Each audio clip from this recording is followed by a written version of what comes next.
Good afternoon. I'm Stephen Aaron, and I'm a professor of history at UCLA, or I am that for another week, after which I will be stepping out of that role and into the very big shoes of Rick West to take the helm of the Autry Museum of the American West. To prepare for that new role, as a good historian and in keeping with the mission of the Autry, I look to the past for lessons about the present and the future. And for instruction in museum leadership, I don't have to look very far. For myself, for the next generation of museum directors, the creative visioning of the two men featured in this program, demonstrated by them in establishing two of this century's most significant museums, can serve as a principal primer. Indeed, when the next history of museums in the 21st century is written, W. Richard West Jr. and Lonnie G. Bunch III each have earned a seminal chapter. Lonnie Bunch, who will be interviewing Rick today, is currently the 14th Secretary of the Smithsonian Institution, having assumed that position in June of 2019. In that role, he oversees 19 museums, 21 libraries, a variety of other research education and educational units, not to mention a zoo, which perhaps he thinks is good prep for running a museum. Prior to moving across the National Mall to the Smithsonian's castle, Lonnie Bunch was the founding director of the Smithsonian's National Museum of African American History and Culture. Starting really from scratch in July 2005, when he commenced his appointment at the National Museum of African American History and Culture, Bunch built a staff, a collection, and a building that since its opening to the public in 2016 has seen more than 7 million visitors. And those visitors have learned much about the historical experiences of African Americans, not least, as Bunch has often insisted, how African American history is American history. For those of you wanting to know more about the making of that museum, I'd urge you to check out Secretary Bunch's most recent book, aptly titled A Fool's Errand, Creating the National Museum of African American History and Culture in the Age of Bush, Obama, and Trump. Secretary Bunch's resume also includes stints as the president of the Chicago Historical Society, as a curator of the National Museum of American History, and if we follow the trails back far enough to what I will declare were the formative experiences he had in Los Angeles, which allows me to close this part of my introduction of Secretary Bunch by welcoming him back, virtually for now, to Los Angeles. Lonnie Bunch's interview of Rick West promises to tell us a great deal about the life and career of Rick West, so I won't spoil it here by trying to recap his biography and his extensive resume. Suffice it to say that like Bunch, and though on the opposite side or the opposite corner of the National Mall, West served as the founding director of a new museum, shepherding the creation of the National Museum of the American Indian. Before that, West was a citizen of the Cheyenne and Arapaho tribes and a member of the Southern Cheyenne Society of Peace Chiefs, practiced law in Washington, D.C. and New Mexico. I'm curious to hear his views about those experiences, formative and otherwise, and whether those running a law firm or being part of a law firm, like running a zoo, makes for good preparation for running a museum. In any case, what I do know is that Rick West's 8-year plus tenure at the helm of the Autry Museum has made this museum a much better and more important institution that matters a great deal more to a great deal more people. Before I turn over the proceedings to Secretary Bunch, I'll close my introduction with a land acknowledgement statement that now opens all programs at the Autry and in related forms does so at many other museums and universities. This too, it seems to me, is a testament to the stewardship of museums by Rick West and Lonnie Bunch, and their insistence that American history includes all Americans, including those who were here before anyone called this America and who are still here. Thus, does the Autry acknowledge that this museum resides on the ancestral lands of the Gabrielino Tongva, and we respect and appreciate the deep connections this museum and its collections have with the Gabrielino Tongva people. With that recognition, let me turn over the proceedings to Secretary Lonnie Bunch. Well, Steve, thanks for that introduction. And let me congratulate you on becoming the incoming president and CEO of the Autry Museum of the American West. You're going to be in for a wonderful ride that you'll never forget. And thanks to all of you for this opportunity to celebrate the career of my longtime colleague and dear friend, Rick West. I have always said, when I grow up, I want to be Rick West. Or at the very least, I want to learn how to outdress most museum directors. That's my aspiration. In some ways, Rick and I have worked together on boards of the American Alliance of Museums, ICOM US, and we work together at the Smithsonian. To me, Rick West is such a force that I find it difficult that he is finally taking his well-earned retirement. Of course, if I remember correctly, this is his second attempt at retiring. So we'll see how this one sticks around. But Rick, I just want you to know that in a couple of years, there'll be an opening at the secretary position. So if you want to have your third life at the Smithsonian, let me know. I know that Rick's colleagues at the Autry will miss him, and all that he's done to guide the museum through an incredibly difficult time. His support of projects like the Collecting Community History Initiative shows how much he champions the need for museums to tackle contemporary and complex issues like the COVID crisis and the struggle for racial justice. It's the same passion I saw in the action when he was the director of the Smithsonian's National Museum of the American Indian. I could tell you, I could go on about the list of milestones during his tenure here at the Autry, like La Raza, Empire and Liberty, or Native Voices. But in some ways, the full measure of his career as a leader goes far beyond a list of accomplishments. It's also about his dedication to the work and to the deep scholarship and the care he brings to bear on issues that enlighten and inspire. Rick has always fought the good fight, challenging museums to be places that have a contemporary resonance, to broaden the audiences that museums serve, and as a champion of museums as active participants in the struggle to make a community, to make a country better by finding fairness and equality. Saying goodbye to someone like Rick is never easy. So I know how the staff of the Autry must feel right now. Luckily, though, we will all continue to benefit from Rick's leadership and vision for many years to come. Because under Rick's leadership, I was so taken that the National Museum of the American Indian was the first museum to publicly support my efforts to create the National Museum of African American History and Culture. As founding directors of our respective museums, Rick and I are part of a very small group who understand the unique challenges of such an undertaking. And doing so on behalf of historically silenced voices carries even more weight.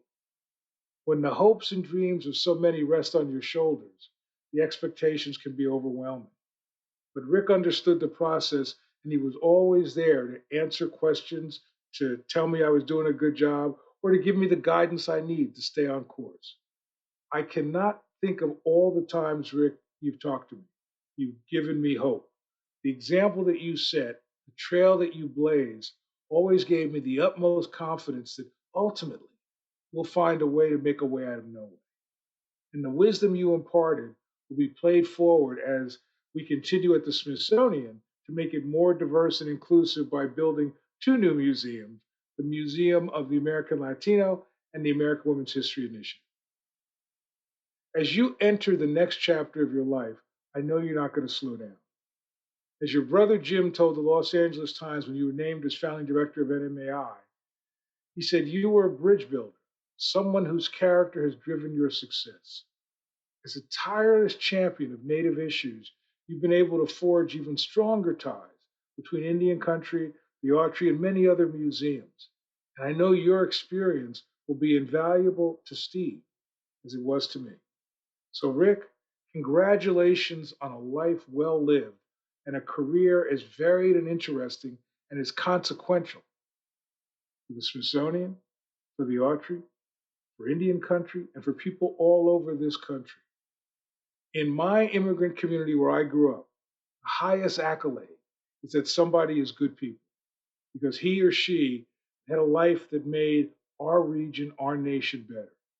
So it is my pleasure to begin the conversation with Rick West, one of the real good people. So, Rick, thank you so much for letting me be part of this conversation. Well, thank you for being here, Lonnie. Really appreciate it. Well, let me begin again by congratulating you on your career. In some ways, I was thinking a lot about what you've done, and what you've really done is you've defined reality and still gave hope. And I think in many ways, I think how much your work has shaped my own career because I was inspired by what you did. And I'm wondering, who were the people that inspired you? Who shaped your career? Well, that's an interesting beginning point because in a respect, Lonnie, I did not arrive at the Smithsonian and at the National Museum of the American Indian as a fully formed museum director.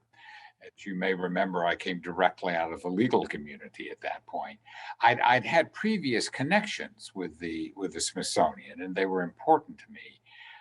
But I really had to learn and learn very quickly. I arrived with a body of ideas, I think, concepts of what that museum could be, but they needed much more work. And so I think I chose quite intentionally at that point um, to be very open to mentorship. And you talk about having been inspired or having uh, followed in my path in certain ways. I think you really have it turned around. I feel as though I've been following you for the past 3 decades, quite frankly, your work. But there were those in those early days, right at the Smithsonian, that were very important to me. And then, of course, there are connections backwards in my life to influences from before that had impact upon me as a director. But at the Smithsonian, I was fortunate in this regard. You'll remember that I came in under Bob Adams, under Mhm, Secretary mhm. Adams, and there's an interesting way in which Secretary Adams was very much a perverse blessing in the sense that he was really a slightly anti-museum in a way. Yeah. Museum practice at that point. And one of the very first statements that he made, which I've used in speech after speech after speech over the years, is when he said about the National Museum of the American Indian, this ain't the temple on the hill run by its own self appointed priesthood. This is an institution built on the bedrocks of self representation from a cultural standpoint. And it is really a forum, a multicultural forum of voices. And in that in that very brief quotation, I think were all of the major tenets, honestly, of my first years at the National Museum of the American Indian. It actually was the bedrock of the mission statement of the museum. Well, I'm curious. In graduate school, you're on your way to do honest work as a historian. So the Mhm. question is, why law? Well, the law was it. That's yes. I went down that path too, and then that stopped, and I had my mid 40s epiphany and went on from being a lawyer to being a museum director. But what I would say is that when I came out of undergraduate and I was an undergraduate out here in California. I went to the University of Redlands. I was considering going to law school or going to graduate school. Both my parents were academics. My father was an art instructor. My mother was a musician and taught in the faculty of a small college for native students in Oklahoma. And so there was an impulse to go that direction. because that's sort of what I knew, and I knew what they did. At the same time, I was considering law school, but I first went toward graduate school, and I matriculated at Harvard in the American History department. And quite honestly, and I don't mean this as a criticism, but it was just sort of how American history was at that time. I did not hear Oscar Handlin and Bernie Balin talking that much about the Native chapter of American history in any form. And this was the mid 60s. I just felt that becoming an academic at that stage was not quite close enough to the barricades, if you will, of the mid 60s. And so I switched courses and then went to law school. And that indeed was the first half of my career as a practicing lawyer. Well, then, how did you? I'm always curious, and I know many people are curious. You know, how did you make the transition? I mean, how did you wind up being the director of NMAI? Well, it happened this way. I don't think it's as nonsensical as it may appear on the surface. For me, going to law school was very specific.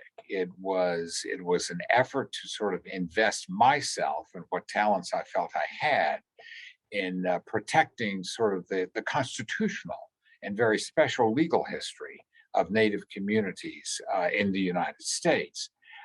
We are one among many ethnic communities and cultural communities in the United States, but we have sort of an unusual set of legal prerogatives and constitutional prerogatives. We own land, even if it's held in trust by the United States government. We govern that land. We govern people on that land. So it's a set of governmental authorities, which is very important. All of that was very much under fire in the early 70s and the 1980s.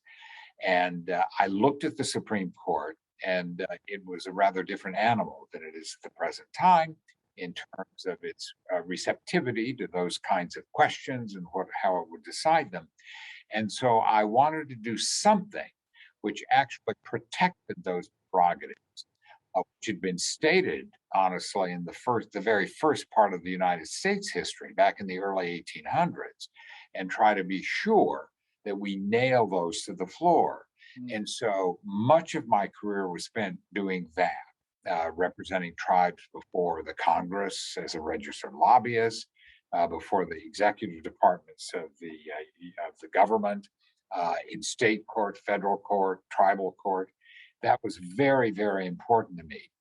But the epiphany that happened come my mid 40s. I could have gone out and bought a sports car, but I didn't do that. I thought I'd do something slightly different. And what I decided was that all of what I had been doing as a lawyer was in the name of a perhaps even higher value as far as the long-term future of Native people. And that is that I wanted to protect their ability, as I had tried to do as a lawyer, to maintain cultural community in the and that was very important to me. And I did see an outlet actually in the museum community. I recall my first trip east of the Mississippi with my parents back in the mid 50s. And my dad took my younger brother and me to see the George Gustav High collection in New York. I was 13, my brother was 10. And I remember going into those storage areas in the Bronx storage house and seeing more Cheyenne regalia than I had ever seen in my entire life. What is all this doing here? The Cheyennes are in Oklahoma and Montana, not back here. And so I wanted to turn to another chapter and try to figure out how museums that had great connection, very much a love-hate relationship, honestly, between Indians and museums, try to see what might be done. The museum that purported to be the National Museum of the American Indian. Do you think that NMAI has helped to broker some of those tensions between the Native communities and museums? Oh, I definitely think it has, and I think looking back over a career that's now 30 years as a museum director, almost 20 of which were at the National Museum of the American Indian, all of that has greatly changed during that course, and there are two factors that I think of in thinking through that and what has actually happened and what's been achieved and what some of the challenges were. I will attach one of them to the intentions and the mission direction of the National Museum of the American Indian. Its mission had three tenets. The first was to try to act in a way and interpret and represent Native peoples and communities in a way that recognize their own authority and authenticity in describing their own experience, past, present, and into the future. That was the first tenet. The second was to recognize, as you alluded to in your very elegant introductory remarks, the fact that Native peoples and communities are very much of the present and the future. They are still here. There are 30 to 40 million Native people from a cultural standpoint in this hemisphere right now. And we must recognize that. They're not some kind of ethnographic remnant preparing to fall off the stage of history. They're very much among us. And then third, and kind of in reference to those first two, to say that institutions like the National Museum of the American Indian, and I saw the same kind of thing in how you develop the African American Museum at the Smithsonian, have a responsibility to bring what they do somehow to the communities that are their constituencies, rather than expecting all of those communities to come trundling to Washington, D.C., or in our case, to New York. So that was one thing. The second thing I will say is there was a major piece of legislation which kind of turned the power calculus on its head when I was the director of the NMAI, and that was the federal repatriation legislation. And that was a major factor because it, even beyond the literalism of it, in requiring that certain things in Native collections, in museums, be returned in the form of human remains, ceremonial materials, and cultural patrimony. But even more important was an intangible that not everybody saw, I think, when the act was first passed, and that is that it redressed in a dramatic fashion the fundamental power relationship between museums and Native communities. And that has lasted. That has come right along and is here right now and has completely changed things around in that regard. I think in some ways that act really forced many museums to recognize that it's all about a shared authority, Yes, and that often they're not even the most powerful part of that shared authority. right. And that's so fast. I think you really, you know, really done such a good job making that argument, making that clear. I remember when I was president of Chicago Historic Society, I asked you to come out because they were saying to me, "Well, you're from the Smithsonian, you know Rick West, don't you?" And I said, "Well, of course I can get him to come out." I was so glad when you came because if you didn't, I was in trouble. But you came out and you spoke powerfully about that. And I remember one of my most conservative board members coming to me and say, "This guy knows what he's talking about." That's pretty high acclaim for that guy. Uh, so, Glad. I was going to ask you, Rick, um, in some ways, what the work that you've done really foreshadowed the future for museums. And that in many ways, you and I have always been in the middle of the debate about what's the role of museums, right? Do the museums, what's the greater good they could provide? Are museums really at the center of their communities? How do museums really transform and make a nation better? And I remember you and I were in Kyoto before the pandemic, and there was this great debate around the definition of museums, but embedded in that was a fundamental question about what's the role that museums should play today and going forward. Give me your take on this. What do you hope that you see over the next decade? Well, I think that there's a way in which, and here I'll invoke a little bit of evolution in American historical thought, and you can correct me because you're the scholar on American history, not me. But I've always been very interested in the fact that the multiculturalism movement, which grew out of the late '80s and the early '90s, that was all about, irrespective of what was happening with museums, but that was all about communities that had sort of been denied their part in the narrative, if you will, of American history, saying, we are here and we expect to participate in all of this. And the form that took in the museum community was indeed the ethnic specific museum. And you were one in origins, we were another in origin. That way we evolve, and we can talk about that a little bit too, but those were our beginnings. And I think that it spoke to the point of who indeed has the authority to speak, and who is telling the story, who determines what stories are told, and again, who does the telling of them. And that was a turning point that is, I think, spread throughout the museum community in many ways, and it's quite prevalent as far as I'm concerned, almost irrespective of museum typology. It's everywhere at the moment. It's in art museums, natural history museums certainly, but it's been very important, I think, to museology and museum practice as it makes its transition from the 20th to the 21st century. And of course, you and I know from having been in Kyoto and that robust, by any conversation that we're participating in, that's a global question. That's not just the U.S. That is a global question. It has great dimensionality there too. In some ways, one of the most powerful things I thought NMI did, and as it continued to evolve, was merely make credible the term community. Because in many ways, you remember, museums would say, well, we don't want to be engaged in the community. We're scholars, we need to be distant, and the community doesn't have the perspectives that we do. And I think you and I both learned you became a much better, whether it's a historian, a museum director, when you are engaged with that living community.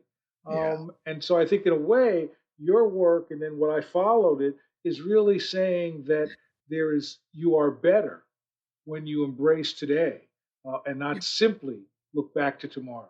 And I think Yeah. the other thing that you did that I think was so powerful as NMAI evolved is the notion that the stories of these ethnic specific communities are not ancillary stories, but they're centered to our understanding of who we are as Americans. And I think that to me is the revolution, to Yeah. basically take. It's something that Obama once said to me years ago before he was president. He said, I always want to revel in my African Americanness, but I want to own my Americanness. Yeah. And in a way, that to me is kind of what you did. Whether that was your conscious decision or not, that's what you did. Well, I think I appreciate your crediting me with that. I think that it was honestly your later experience with the African American Museum that sort of perfected that, which is to say, I think in some ways we began as indeed a multicultural museum that spoke almost internally. It was at a time when a cultural community, the Native American community, was really trying to exercise its voice and claim territory. And it was, if anything, robustly trying to affirm to the Native community itself that it was entitled to have this voice.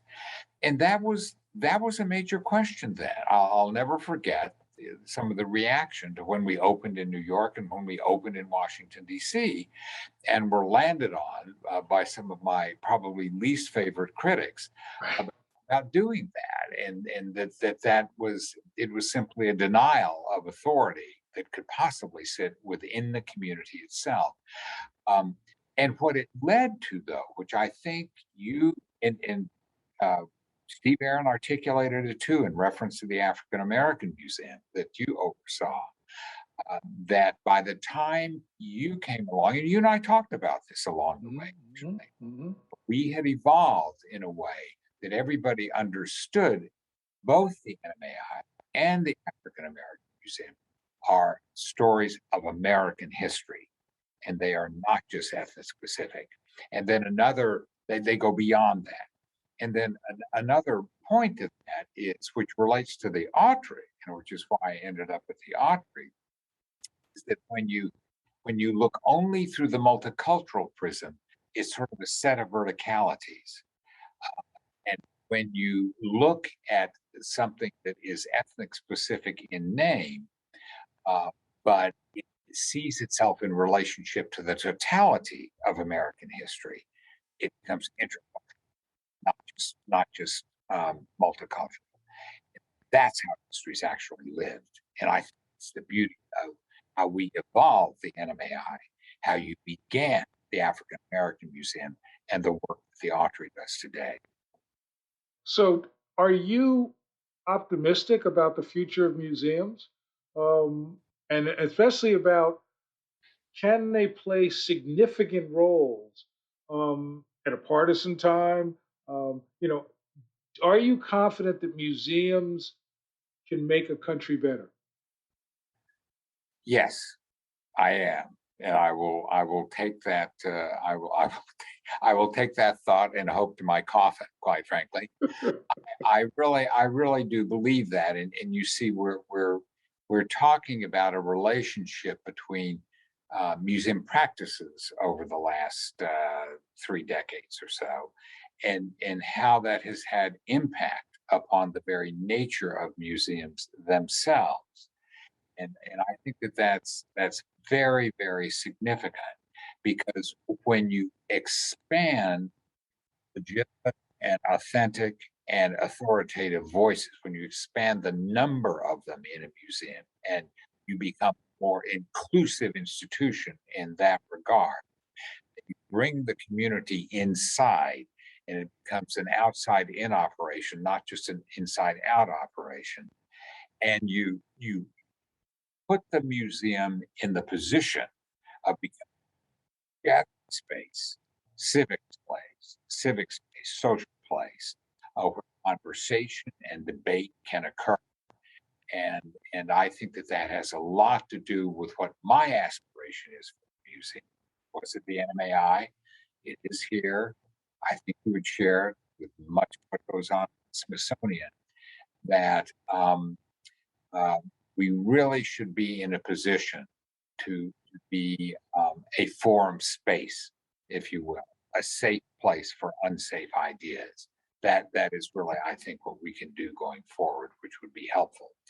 And I think that if you look at a museum in that form, then it really changes its nature fundamentally from what it may have been in the mid 20th century, let alone the 19th century. It's more than just a house of objects. It's a gathering space, a forum for ideas, conversation, a safe place for even discussion, debate, and even controversy. But where you can have conversation that becomes a set of reckonings, and reckonings, hopefully, that can actually lead to what I consider to be true reconciliation in reality, in society. And that would be a beautiful thing. And we could use a bit of that right now in the United States. Well, in some ways, it really is, what's the greater good that museums can perform, right? And that, as you've said, you've seen people come together who wouldn't agree on anything, but they're in a museum, and we create those informal communities, and suddenly there's conversations that take people in directions they hadn't anticipated. You also see, it seems to me, that as museums recognize that they're better by being embracing the variety of communities, suddenly you see there's a kind of new energy and new engagement in many communities, many cities, about what museums can be. I guess, let me ask you a question that somebody asked me yesterday, and it was both a troubling question and a nice, and a question that really made me wrestle with it.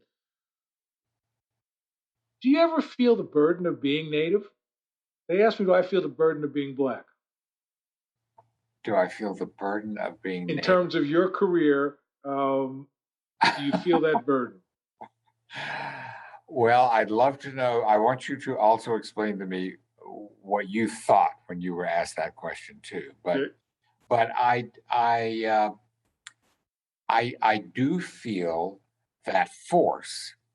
I think I would not characterize it as a burden. Hmm. Uh, Hmm. Hmm. I embrace it, but I note its existence, and it has been very important to me in my own career, whether I was a lawyer or the director of a museum. Um, and what's been interesting to me, and I don't mean to become too personal in this regard, but what my life has been uh, interesting in regard to my nativeness, in that Hmm. my mother was non-native, my Hmm. father was native. Hmm. I was born in San Bernardino, about 60 miles from where I sit. My father quite consciously and intentionally picked up the entire family after he got out of World War II and took us all back to Oklahoma because he wanted my brother and me to be raised in a native cultural community, whether it was our community at the small college that was primarily native where he and my mother taught, or whether it was among the Cheyenne community itself in Western Oklahoma, where both my brother and I remained active in society. So Cheyenne community. Um, and but it has been an interesting path because I have been in I come from one world, but I have been in two worlds. Hmm. And if you are in two worlds and doing your level best to represent the one from which you came, then we get to the word that you used. I mean, Hmm. it Hmm. is a responsibility. Right. It's a responsibility, and I have tried to honor it, and I know that both my parents, both my native father and my non-native mother, would have wanted me to. But tell me how you responded. I Why mean, why? I felt the same way as you did. I said that it is a weight you carry, and that's not bad. That you recognize that your job is to kick down doors for people you don't even know. Part of what happens is that people admire what you do because you're speaking for a community. But the reality is, I would argue, the great strength of it is that it forces you to have feet in many worlds, and it Yeah, allows you to sort of see things, it allows you to make connections, and it allows you, I would argue, to find hope, that not that you'll ever transcend race, but that you'll find those moments yeah, where it doesn't tap you on the shoulder every day. And that's how I always felt it, because I feel the obligation, the responsibility, and in fact, I revel in it. I mean, I love that I can dip into the reservoir of a particular community when the hounds of the Baskervilles are on my heels, and suddenly go, I've got the strength, the inspiration, the hope, and the love of those communities. So that's how I did it. But I was surprised the way it came out in an interview. I I, Um, under, I understand that, and I think that's a really important point. I have referred to myself sometimes, and I mean it not in denigration necessarily at all. And I've referred to other people in this way in my own community, in the Native community, mhm, of people who are successful boundary walkers. yep. In other words, they know from whence they came, and they are deeply, deeply committed to that. And yet, they by exchange, interchange, engagement, they are other places too. And interestingly enough, that has sort of been my career, which is Hmm. that when I was a lawyer in Washington, D.C., dealing with the Congress, dealing with executive departments in the government on behalf of Native people. But the Hmm. interface was with institutions that were not mine. Hmm. Um, Hmm. and even at the Smithsonian, before I came there as a museum director, I remember, I don't know whether you remember this, whether you were around, but there was something that Secretary Adams set up called the Cultural Education Community. Oh God, yes. Yes, well, yeah, I'm not sure God was watching when that was but in any event, and that was, that was co-chaired by Peggy Cafritz and me. And Peggy and I decided about 2 months into the operation of that committee that it sort of had the mandate turned around. The Mm, mandate was to try to diversify the audiences of the right. Smithsonian. Okay. And so we trotted ourselves up to the secretary's office one day and said, "Hey, how about sort of turning this around and saying that before we try to diversify the audiences, why don't we try diversifying the inside of this place so that those audiences can sort of see themselves coming into this place?" Mhm. Um, and so that's always territory that I've occupied, but I enjoy it and I embrace it for the very reasons that you're saying. It is you do bear a responsibility. The responsibility engages you in lots of other places that I think Mhm. it's Mhm. worthwhile our being in Mhm. trying to act on behalf of the communities from which we came. I think it's part of the educational role we carry, right? Yes. And you know, I wanted to ask you a couple things. One was, you know, I'm trying to figure out if we are seeing, despite the partisan nature of this time we're in, if we're seeing opportunities to have a nation begin to face our unvarnished history as a society. I mean, I was struck by, I was on a Zoom call with museums in Canada last week, and then the notion of the unmarked graves came up. And then obviously the Interior Department has just announced an initiative to identify cemeteries and burial sites connected with federal boarding schools in the United States. Mhm. So I'm wondering, does that speak about real change and real interest, or is this something that is one of those fleeting moments? And I'm just curious how you look on something like this. I don't really think it's a fleeting moment. I think it's where the train of history is going. And I know it's rather rough in the United States in certain places and ways because of that. The last year has taught us that there's lots of unresolved territory there. I happen to descend from a grandmother who went to Carlisle. She Mm, spent 7 years at Carlisle. My father was in the Indian boarding schools for almost the first 15 years, 20 years of his life. mm, First in Concho in Oklahoma, which was the Cheyenne Agency, and then at Haskell, which was, the training schools at that. Even though he went on to become a quite creditable fine artist, he came out of Haskell as an excellent bricklayer and carpenter, but it mm. didn't go much beyond that. But I think that there is lots of territory there, and I'm glad that the Secretary of the Interior has taken that on. And it was interesting to me that those schools came out of one of the darkest chapters, honestly, in the United States of Indian policy. We had escaped the military only to land in the hands of missionaries. And my father always said he wasn't sure which were worse as far as Mm. remaining native went. Um, but there was that was an open policy, explicitly a policy of deculturalization. Mm. It was brutal, and it went from here to Canada, and then from Canada to Australia. I mean, Australia had much the same experience Yep.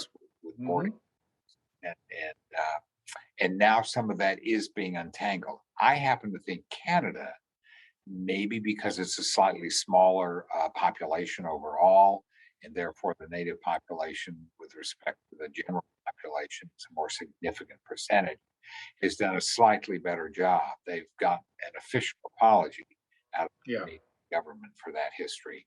which has so far eluded the White House, even under good people in this country. Yeah, we don't apologize well in the Yeah. United States. But one of the things by talking about Canada, Australia, your work with ICOM, why is it important for American museums to engage in with the global museum community? Well, I think it's because these questions are global. There, and uh, that's simply a truth as far as I'm concerned. And when I went to the NMAI, the first places I went, and I were going out of the country to other places that were dealing with these issues. Uh, and so I looked around the United States when I became the director in 1990, something going on, but I saw lots more going on elsewhere. And so I decamped fairly quickly to visit the Australian Museum and the Powerhouse Yep, Museum in powerhouse. Sydney, as well as Te Papa in New Zealand, a museum that had actually co-equal directors, one of whom was Pakeha and the other of Yep. whom was Maori. Um, and they were doing things that were very interesting to me and instructive to me. Um, and so those questions, it's even though the directional reference isn't entirely accurate all the time, it's a north-south issue. Hmm. Hmm. So I think that is going on. That is going on lots of other places besides here in the United States, and trying to untangle what is essentially a colonial history. And I think that we have a lot to learn from that. And you know as well as I, having been at Kyoto side by side there, that those are questions that there are certain quarters of the world still in active resistance to trying to sort of uncouple that and make those kinds of questions. But it will happen. It will happen just as it has happened here. I've always been struck how the international profoundly shaped the way I thought about being an American and profoundly shaped how I thought about doing American history.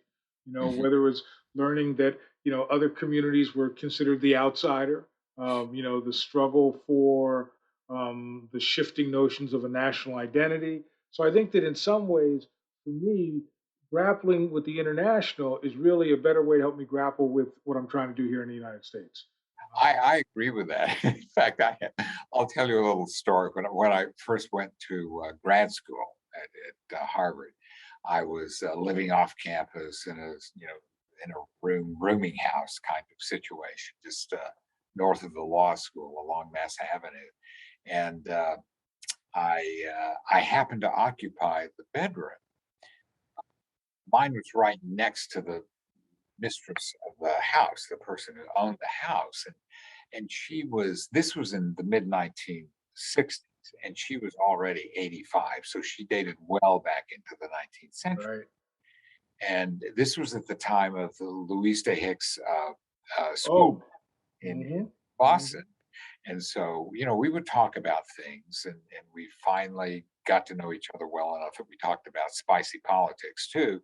And so I thought we were talking about that. And she said, well, everything was just fine until they came. And I thought she was talking about South Boston. She wasn't. She was talking about the Irish, because she was Swedish and was from an older family. So there is this notion of otherness, which not only Hmm. runs through American history, it becomes particularly ugly when it conjoins with racial issues too. Yep. Then it becomes really harsh. And that, of course, has something to do with what's happening on the global scale too. But history is on the side, I truly believe, of liberation from that overhang of history. I truly think that's where we're going. Oh, I agree. I think the arc is bending in the right direction. So sometimes you want it to bend a little quicker. Yes, I Uh, I know. but so let me ask you, as our time is starting to tick off a little, um, a museum director, and this will help Steve. There are a host of challenges, many of them are unexpected. When you think about your career and you think about sort of the some of the big challenges you had, what were things that you thought were memorable that forced you to adapt, to change, or that you felt we really then turned a corner because we were able to overcome this? Yeah. Well, there were a couple of things. They have to do with part of the mission interests of the National Museum of the American Indian, and I'll come back to that in a minute, as well as the fundamental nature of the museum and what kind of space it was and what should be going on there, which we have talked about. But just to summarize those as challenges, I think probably the the one that was sort of the nastiest publicly was this notion of first person voice and its legitimacy and authority. And we were, in a respect, at least in terms of large institutions at the time, that dealt with Native history, Native community, sort of first out of the blocks on that issue. And I don't claim that we were perfect at all in that regard. So I remember one time one of the original board members, charter board members of the NMAI was Barbara Conover, the very Oh, distinguished yes. congressman from upstate New York. Yep. And I was he at the time when I first got there was the president of the World Bank. So I was over visiting with him and sort of probably whining a little bit about some of this kind of challenge. And he said, well, basically he said, stop whining and don't bother looking down at your feet because there's no path. You're sort of creating it here as an institution. And that was right. But that I think is over the course of my 30-year career as a director is in a very different place right now. And I think it's partly that there have been more scholars credentialed, if I may say so, in the usual fashion, and that has helped Native scholars. But it's also because there is a receptivity to the legitimacy of and the authority of community scholarship. In other words, those who are credentialed, but in a slightly different way. So that's and there has been progress in that. The other challenge, I think, and this is one which the Autry has always had a foot in the door of this from way, way back. And I credit John Gray, who then was, of course, at the NMAI, at the National Museum of American History too, for working on this. But it is seeing this space as not simply a house of objects, but very much a place of the form that you and I discussed before. And that forces you actually to look at collections somewhat differently. Collections become not ends in themselves, but a means on the way to an end. Your end is to create as space a safe place for gatherings and civic space and discussion and conversation about ideas and about society inside and outside the museum. And the collections are the means by which, and it's unique to us as museums, that we use collections to tell our stories and to do research. But it is the end point is really slightly different if you conceive of the ultimate goal as being the creation, if you will, as this civic space according to the civic ethic, really. Well, I'm now being told our time is ticking, and so let me ask you, Rick. Do you have any further thoughts? Anything you'd like to leave us with? Well, I want to leave us with something that I think connects you and me in a kind of interesting way, because you have written on this subject, if I'm not mistaken. And it has to do with this notion of getting at history and all of its interlineations, the in-between spaces of history and telling all the stories which the author purports to do. When I was a kid traveling back and forth between Muskogee and Oklahoma City, there were no interstates then. I used to pass a particular town that was named Rentisville. Never understand what that was. And I would ask my parents, and my mother, the musician, finally told me one day, but I didn't pick up on it in the way that I should have. She said, well, you should know some of the greatest jazz musicians have come out of towns like that. What you was referring to, which you probably know, is that there is an element of Black history, if you will, to the state of Oklahoma Mhm. that I promise you did not show up in any book of Oklahoma history that Mhm. I had in my hand. Mhm. I Mhm. was a student in junior high school, which is when you were taught Oklahoma history. And my view is that we need to do better.